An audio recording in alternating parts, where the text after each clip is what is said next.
Bagyong Juan. Sa ilang lugar sa Luzon, lalo na sa Bicol Region, malakas na hangin, matitinding ulan at naglalakihang alon ang nararanasan, lalo na sa Catanduanes. Ayon sa Pag-asa, lalapit ang bagyo sa Calaguas at Polillo Islands ngayong hapon o gabi bago ito maglandfall sa Aurora mamayang gabi o bukas.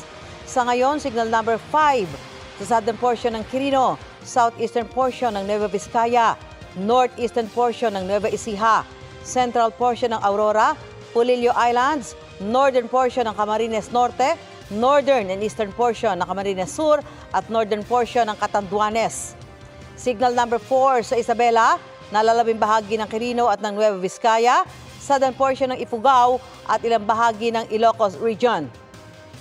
Ilang lugar sa Central Luzon, northern portion ng Rizal, northern at eastern portion ng Quezon at ilang bahagi ng Bicol Region.